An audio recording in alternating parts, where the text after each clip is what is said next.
Hey everyone, welcome back. And before we begin today's final episode, thank you. Thank you for watching this series. Thank you for supporting the channel. Thank you for subscribing, sharing these episodes, and joining me on this journey through one of the most fascinating books ever written about human behavior.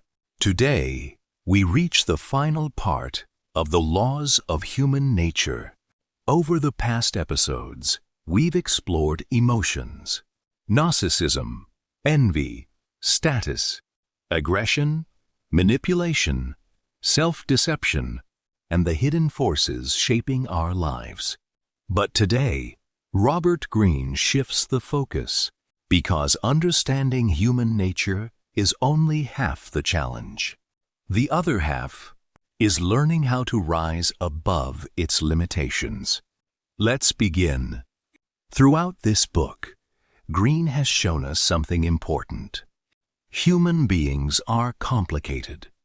We are emotional, impulsive, self-centered, insecure, and often blind to our own flaws.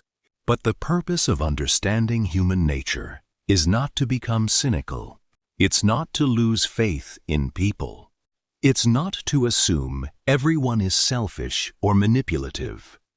The goal is awareness, because awareness gives us choice, and choice gives us freedom. One of the strongest ideas in this final section is the concept of purpose.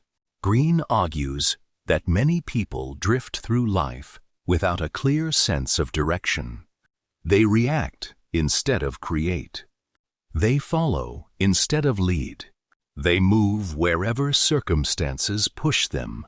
And over time, this creates frustration. Because human beings need meaning.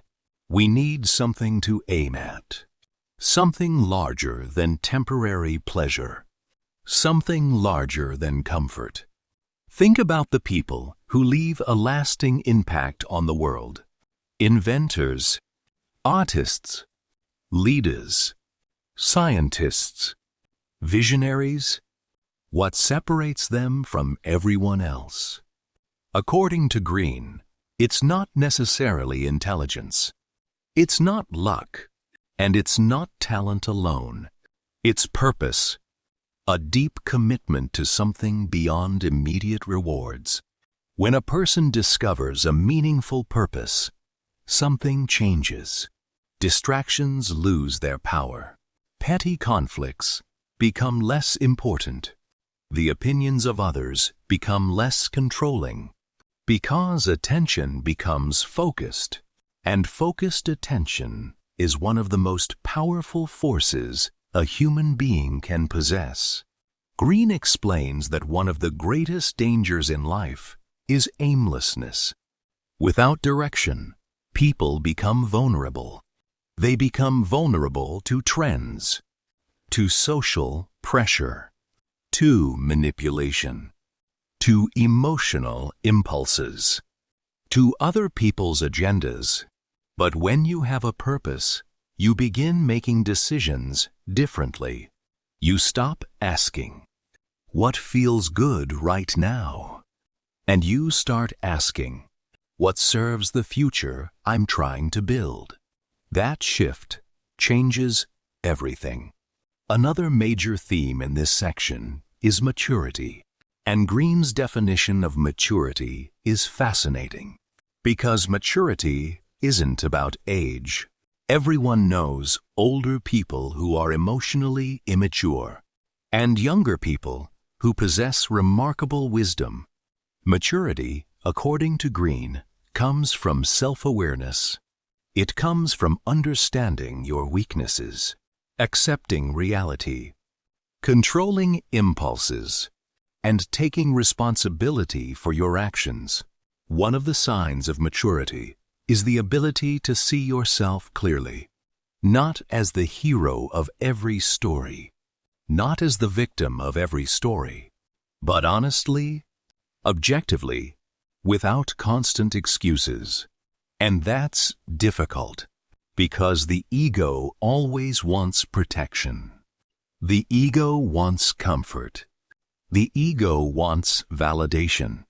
But growth requires honesty.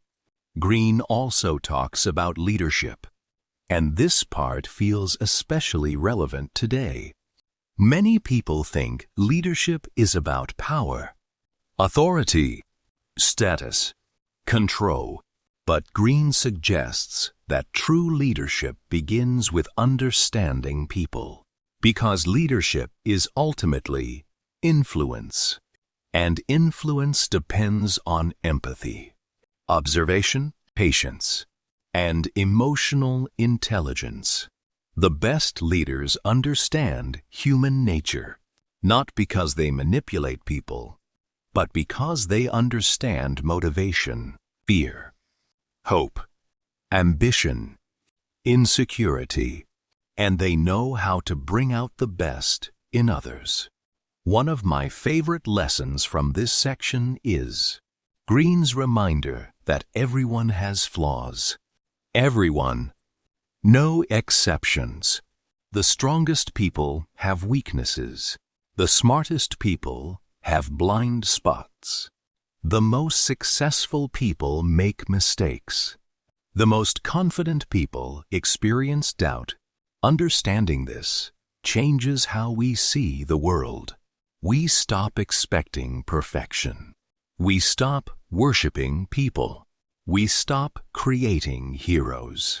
And instead, we start seeing human beings realistically, complex, imperfect, capable of greatness, capable of failure, just like us. As the book moves toward its conclusion, Greene returns to a powerful idea. Human nature itself isn't the enemy. Ignoring human nature is the enemy, because the more we understand ourselves, the more conscious our choices become. The more we understand others, the better our relationships become. The more we understand emotional patterns, the less control those patterns have over us. Knowledge creates awareness. Awareness creates freedom, and freedom creates growth. Perhaps the biggest lesson from this entire book is that self-awareness is not a destination. It's a lifelong practice. There will always be blind spots. There will always be emotions influencing us. There will always be things we don't fully understand. But the goal isn't perfection. The goal is progress. The goal is becoming a little more aware today than we were yesterday. And maybe that's what wisdom really is. Not knowing everything, not being right all the time, but continually learning about yourself and the people around you. Remaining curious, remaining humble, remaining open to growth. Final thoughts. Over the course of this series, we've explored the emotional side of human nature, narcissism and self-absorption, empathy and observation, envy, status and insecurity, aggression and group behavior, self-deception and blind spots, purpose, maturity, and leadership. And through all of it, one message remained constant. The better you understand human nature, the better you understand life itself. Because every opportunity, every conflict, every relationship, every success, and every failure ultimately involves people. And people are driven by forces that are often invisible. Thank you. And with that, we've officially reached the end of the laws of human nature. Thank you for being part of this journey. Thank you for listening. Thank you for supporting the channel. And if you've enjoyed this series, don't forget to subscribe, leave a like, and share it with someone who wants to better understand themselves and the people around them. And remember, the greatest power you can develop is not the power to control others, but the power to understand yourself. See you in the next book. Take care.